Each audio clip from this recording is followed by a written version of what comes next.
प्यारे विद्यार्थियों, स्वागत है हमारे YouTube चैनल मिडिल पाठशाला पे। तो आज हम लोग देखेंगे कक्षा 12वीं विषय रसायन शास्त्र अभ्यास प्रश्न पत्र 2024 जो आपका 8 फरवरी से पेपर हो गया। यानी सब विषय आपको पेपर मिल जाएगा स्कूल से, आपको आंसर करना पड़ेगा। तो मैं आपको इस वीडियो में पूरा आंसर बताऊंगा, तो आप वीडियो पूरा अंत तक देखिएगा। मैं यानी पूरा आंसर प्रोवाइड कराऊंगा आपको। पहला क्वेश्चन है, सही विकल्प चुनकर लिखिए। तो पहला का आंसर हो जाएगा विशिष्ट चालकता की इकाई है, तो आ नंबर सही आंसर हो जाएगा। दूसरा है शून्य कोटि की अपक्रिया के लिए वेग नियंत्रित की इकाई है, तो इसका हो जाएगा ए नंबर सही आंसर। दूसरे का क्या हो जाएगा, ए नंबर सही आंसर हो जाएगा। ये वाली हो जाएगा, सा नंबर होगा। मोल यानी मोल -1 और यल सेक -1, सा नंबर इसका सही आंसर हो जाएगा। और तीसरा नंबर है प्राथमिक संक्रमण श्रेणी में किस तत्व का E0 का मान धनात्मक होता है, तो तीसरे का आंसर हो जाएगा ब नंबर सही आंसर Cu। इसका यानी Cu हो जाएगा इसका सही आंसर। क्वेश्चन नंबर चौथा है स्फुददित के रूप में किसका उपयोग किया जाता है, तो इसको आपको खुद से करिएगा। पांचवा है मिर्वेन का तेल कहाँ किया जाता है, नाइट्रोन बेंजीन, इसका नंबर सही आंसर हो जाएगा। और पांचवा हो गया। छठवां नंबर है हाफमैन मास्टर्ड तेल अभिक्रिया में उत्पादक है, तो अ नंबर इसका भी एल्डिहाइड आइसोथायोसाइनाइड, इसका सही आंसर हो जाएगा, ये वाली हो जाएगा। आप देख सकते हैं, स्क्रीनशॉट भी कर लीजिएगा। पेपर का PDF चाहिए आपको आंसर को, तो मैं बताऊंगा कैसे डाउनलोड करना है। दूसरा हो जाएगा रिक्त स्थानों की पूर्ति कीजिए। तो पहला हो जाएगा 0.9% यानी NaCl बिलियन एवं मानव रक्त की कोशिका का द्रव्य है, तो इसका हो जाएगा आंसर 0.4%, इसका सही आंसर हो जाएगा। और दूसरा है किसी प्लेटिनम संकुल का उपयोग बिंदी बिंदी के इलाज में किया जाता है, तो कैंसर के इलाज में किया जाता है। तीसरा हो जाएगा एल्डिहाइड प्राथमिक एमीन से क्रिया करके, तो चौथे का हो जाएगा सिफ क्षर हो जाएगा, इसका सही आंसर हो जाएगा ये हो जाएगा नहीं सिफ क्षर, इसका सही आंसर हो जाएगा सिफ क्षर। चौथा है बाल में बिंदी बिंदी नामक प्रोटीन पाया जाता है, तो बाल में क्या पाया जाता है, कैरोटीन पाया जाता है। पांचवा हो जाएगा जो अभिक्रिया केवल एक पाद में पूर्ण होता है उन्हें क्या कहते हैं, तो उन्हें कहते हैं प्राथमिक अभिक्रिया। छठवां हो जाएगा KMnO4 में बिंदी बिंदी संक्रमण होता है, तो छठवें का हो जाएगा sp3, इसका सही आंसर हो जाएगा। चौथा है तीसरा नंबर है सही जोड़ी बनाइए, तो पहला का आंसर हो जाएगा नहीं H2O, इसका आंसर हो जाएगा पहले का हो जाएगा द नंबर ईंधन से, ये हो जाएगा प्राथमिक कोटि की अपक्रिया। दूसरे का आंसर हो जाएगा ला नंबर, ये हो जाएगा। और तीसरे का हो जाएगा रा नंबर यानी प्लास्टिजिनम फैस्टिजिनम, तो तीसरे का रा नंबर ये हो जाएगा सही आंसर कार्बोनिल क्लोराइड। सुक्रोज हो जाएगा। चौथे का हो जाएगा मोनोसेक्राइड। और हिंसबर्ग अपक्रिया पांचवें का हो जाएगा बेंजीन सल्फोनिक क्लोराइड। आप देख सकते हैं, स्क्रीनशॉट भी फटाफट कर लीजिएगा। क्वेश्चन नंबर चौथा है जो विलयन स्थिरता पर बिना संघट्ट बदले उगलते हैं वे कहलाते हैं, तो वो क्या कहलाते हैं रिक्वी विलयन। अब नहीं, आप लिखते जाइएगा, टिक मारते जाइएगा। तीसरा है K2Hg और I4 को कौन सा अभिक्रिया यानी अभिकारक कहा जाता है, तो और दूसरा हो गया, पहला दूसरा नंबर है अयनियम यानी अयनीय समीकरण लिखिए, तो दूसरे का आंसर हो जाएगा दूसरे का हो जाएगा K बराबर AE यानी K बराबर A के पावर E और -EQRT हो जाएगा, ये हो जाएगा आंसर। तीसरे का हो जाएगा नेशनल अपक्रिया। और चौथा है फास्फो डायरेक्टर, तो बंद किसे कहते हैं, तो चौथे का आंसर हो जाएगा, अब नहीं आपको खुद करिएगा चौथे का। और पांचवा है बुर्ट अपक्रिया हो जाएगा, नहीं बुर्ट अपक्रिया हो जाएगा। चौथा है पांचवा है सत्य आपको लिखना है, तो पहला नंबर हो जाएगा आपका सत्य, ये हो जाएगा RCN और RN, ये सत्य हो जाएगा। दूसरा है EDT एक दंतुर लिगेंड है, तो ये सत्य हो जाएगा। तीसरा है गिल्सर का आयुपेसिक नाम एथेन 1.2 यानी 1-2 डाइल है, तो ये भी असत्य हो जाएगा। चौथा है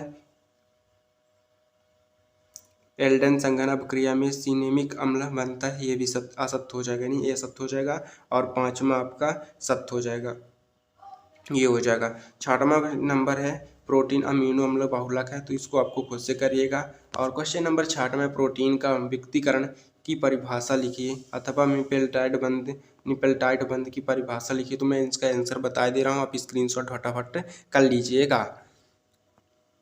क्वेश्चन नंबर 66 का आंसर हो जाएगा, पहला है पेल्टाइड बंध क्या है। तो ये रहा आपका आंसर। पेल्टाइड बंध एक एमाइड बंध है जो COOH समूह एक अमीनो अम्ल के साथ तथा दूसरे अल्फा एमिनो अम्ल के NH2 समूह के बीच जल के एक अणु के निष्करण द्वारा बनता है। अब स्क्रीनशॉट फटाफट कर लीजिए। क्वेश्चन नंबर 7वां है निम्नलिखित यानी क्वेश्चन नंबर 7वां है एमीन क्षारीय होते हैं क्यों, कारण लिखिए। तब हमें परिवर्तन की केवल रासायनिक समीकरण आपको लिखना है। तो क्वेश्चन नंबर 7 का आंसर ये रहा, आप स्क्रीनशॉट फटाफट कर लीजिए। ये रहा संरचना सूत्र, ये रहा आपका, आप स्क्रीनशॉट कर लीजिए। क्वेश्चन नंबर 8वां देख लीजिए, विकार्बोक्सिलीकरण की परिभाषा एवं वह रासायनिक समीकरण लिखिए। अथवा में है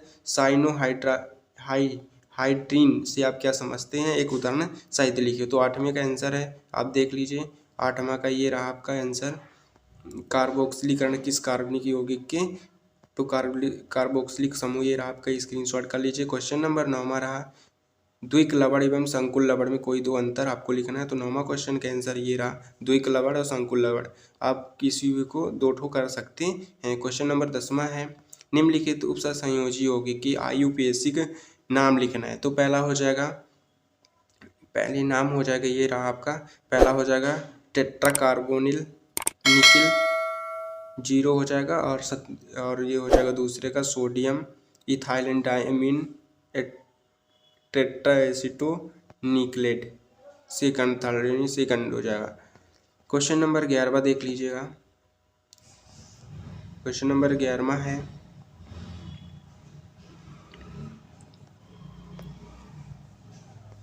क्वेश्चन नंबर 11वां रहा, प्रतिलोम परासरण को परिभाषा दीजिए और शुद्ध जल की मोलता ज्ञात कीजिए। तो 11वां आंसर यानी 11वां का आंसर ये रहा, आप स्क्रीनशॉट कर लीजिए। शुद्ध विलयन या अधिक सांद्रता विलयन से कम सांद्र विलयन की ओर परागामता झिल्ली द्वारा परिगामन प्रतिलोम परासरण कहलाता है। ये आंसर आप स्क्रीनशॉट कर सकते हैं। क्वेश्चन नंबर अब रहा 12वें का आंसर।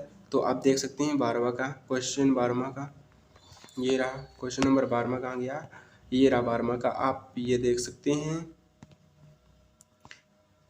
एल्कोहल का क्वथनांक संगत हाइड्रोकार्बन की उच्च होते हैं क्यों, कारण लिखिए। तो 12वें का आंसर ये रहा आपका, ये रहा लगभग सुधार अणुभार का हाइड्रोकार्बन की संपेक्ष, ये रहा आपका, स्क्रीनशॉट आप फटाफट कर लीजिए। क्वेश्चन नंबर 13वां आदर्श विलयन को उदाहरण एवं ग्राफ सहित समझाइए। और अथवा में है एक पदार्थ के 5 ग्राम को 50 ग्राम बेंजीन में घोलने पर विलयन का हिमांक 1.2 C अनंत हो जाए, पदार्थ द्रव्यमान ज्ञात कीजिए। तो क्वेश्चन नंबर 13वां का आंसर ये रहा आपका, आदर्श विलयन, आप देख सकते हैं। क्वेश्चन नंबर 14 देख लेते हैं, निम्नलिखित के अपचयन के लिए कितने आवेश की आवश्यकता होती है।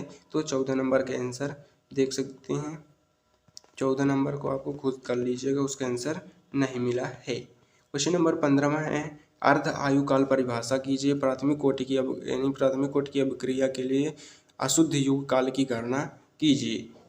तो ये रहा 15वां का आंसर, आप देख सकते हैं, स्क्रीनशॉट कर लीजिए फटाफट। अभिक्रिया की अर्धचालकता। और 16वां है फिनॉल को वायु में खुला रखने पर गुलाबी रंग का हो जाता है क्यों। तो 16वां आंसर रहा, ये 16वां का ये आंसर रहा आपका, ये रहा प्रथम कोटि अभिक्रिया के लिए सकल दर्द समीकरण लिखिए। तो ये रहा आपका आंसर। क्वेश्चन नंबर 16वां का ये रहा, अब देख सकते हैं 17। क्वेश्चन नंबर 17वां है संरक्षण परिभाषा कीजिए तथा इसके विद्युत रासायनिक सिद्धांत को समझाइए। तो 17वां का आंसर ये रहा, आप स्क्रीनशॉट कर लीजिए। 16 रहा, ये 17 रहा आपका, ये नंबर संरक्षण। 18वां क्वेश्चन देख लेते हैं, संकरण तत्व के निम्न गुणों को समझाइए। तो संकुल यौगिक का निर्माण और उत्प्रेरकी गुण। और 19वां है हैलो एल्केन की तुलना में हैलोरीन में न्यूक्लियोफिलिक प्रतिस्थापन कठिनाई से होता है क्यों, कारण लिखिए। तो ये रहा आपका 18वां क्वेश्चन का आंसर, ये यानी ए 18वां का लैंथेनाइट क्या है, इसके पृथक्करण कठिन और समझाइए। और ये रहा 19 का आपका आंसर, देख सकते हैं, स्क्रीनशॉट भी कर सकते हैं फटाफट। क्वेश्चन नंबर 19 तक हो गया। 20-21 में आपको नेक्स्ट वीडियो में बताऊंगा। अगर आपको पेपर का PDF डाउनलोड करना है तो डिस्क्रिप्शन पर लिंक है, टेलीग्राम ज्वाइन कर सकते हैं और गूगल पर सर्च करिए www.middlepathshala.com। और अगर आपको दूसरे वीडियो के जैसे आंसर तो इसी यूट्यूब में ही मिलेगा, तो इसलिए चैनल पर नए हो तो चैनल को सब्सक्राइब कर लेना, वीडियो को लाइक कर देना।